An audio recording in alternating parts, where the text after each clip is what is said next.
Update Gir સોમનાથથી લોક ગાયક રાજલ બારોટની જીત થઈ હોવાની વિગતો છે। ઉના પાલિકા વોર્ડ નંબર 7 માંથી વિજયી બની છે ભાજપ ઉમેદવાર રાજલ બારોટની વિજયી થવાના સમાચાર સામે આવ્યા છે કે જ્યાં ગાયિકાઓને પણ સ્ટેજ ઉપર ઉતારવામાં આવ્યા હતા, મેદાને ઉતારવામાં આવ્યા હતા, પરંતુ એ ક્યાંક એક અંશે સફળ તો દેખાઈ રહ્યું છે। આપને જણાવી દઈએ રાજલ બારોટનો વિજય થયો હોવાની આ વિગતો મળી રહી છે। સિદ્ધાર્થ, વધુ એક અપડેટ એ પણ છે કે 3200 ની નજીક પહોંચી ગયું છે કુલ બેઠકો। આપ જુઓ તો ભાજપ 3200 ની નજીક છે। રાજકોટ ઉપલેટાથી પણ સમાચાર મળી રહ્યા છે। તાલુકા પંચાયત 13 બેઠકમાં પરિણામ જાહેર થઈ ચૂક્યા છે અને તેની અંદર 7 બેઠક પર કોંગ્રેસનો વિજય થયો છે। 13 માંથી 7 બેઠક પર કોંગ્રેસનો વિજય થયાના સમાચાર છે। 6 બેઠકો પર ભાજપનો વિજય થયો છે। વિજય સરઘસના વિજય જશ્નના દ્રશ્યો પણ આપ જોઈ રહ્યા છો। ઉપલેટા તાલુકા પંચાયતમાં કોંગ્રેસે બહુમતી મેળવી લીધી છે। અહીંયા આગળ એક સારા સમાચાર કોંગ્રેસ માટે।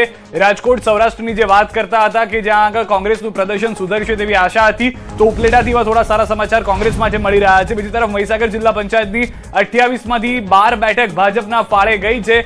કુલ આંકડો જે છે બહુમતનો એ 15નો છે। હજી પણ 4 થી 5 બેઠક દૂર જોવા મળી રહ્યું છે ભાજપ। લોક ગાયક રાજલ બારોટ જીત્યા, એની સાથે ભાજપ જે છે તે હવે કુલ 3200 બેઠકોને પાર થઈ ગયું છે। હવે જે આંકડો આપ જોશો તો ખ્યાલ આવશે કે 3937 બેઠકો જે છે તેમાંથી ભાજપ 3203 બેઠક પર હવે આગળ જોવા મળી રહ્યું છે। 81.3 નો સ્ટ્રાઇક રેટ અહીંયા યથાવત છે।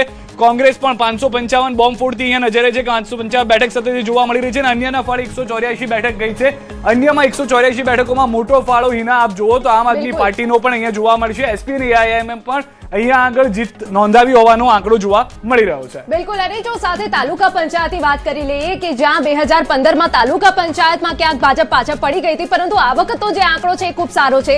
5234 માંથી 1403 બેઠકોનું પરિણામ આવી ગયું છે, જેમાં 1051 બેઠકો ઉપર ભાજપ આગળ છે। કોંગ્રેસ 241 બેઠક પર સ્થિર રહી છે અને અન્યના પાડે 111 બેઠક ગઈ છે। એટલે જો ઓવરઓલ વાત કરવામાં આવે જિલ્લા પંચાયત, નગરપાલિકા, મહાનગરપાલિકા, એમાં તાલુકા પંચાયતમાં અન્યનું પ્રદર્શન ક્યાંક સારું લાગી રહ્યું છે। સિદ્ધાર્થભાઈ, અહીંયા આગળ બીજી એક વાત તમે નોટ કરો। મહાનગરપાલિકા જે અર્બન એરિયા છે, સ્ટ્રાઇક રેટ જોશો તો 93% છે। પછી આપણે નગરપાલિકા પર જઈએ, સ્ટ્રાઇક રેટ જો 81% છે। પછી થોડું જિલ્લા પંચાયત પર જઈએ, ત્યાં પણ 83 નો સ્ટ્રાઇક રેટ છે, પણ તાલુકા પંચાયત પહોંચતા સ્ટ્રાઇક રેટ 75 પર આવી જાય છે।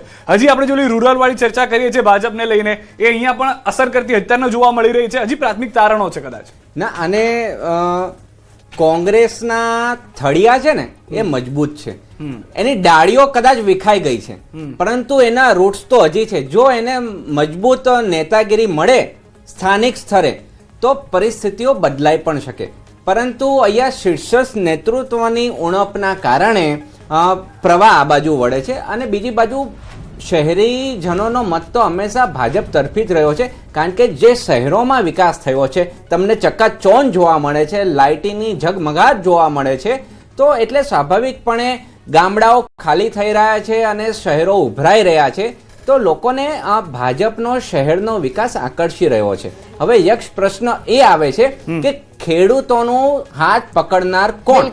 ખેડૂતો જોડે કોઈ વિકલ્પ નથી રહેતો એટલે આ બાજુ જાય છે, નહીતર જો કોંગ્રેસ મજબૂત થાય તો પરિસ્થિતિઓ બદલાઈ શકે। એટલે આત્મમંથન બંને પક્ષોએ કરવાની જરૂર છે। બિલકુલ, અહીંયા ઉજવણીના કેટલાક રંગો સામે આવ્યા કે જેમાં જીત થઈ તો પૈસા ઉડાડવામાં આવ્યા। 50 રૂપિયાની નોટો ઉડાડતા દેખાયા ભાજપ ઉમેદવાર।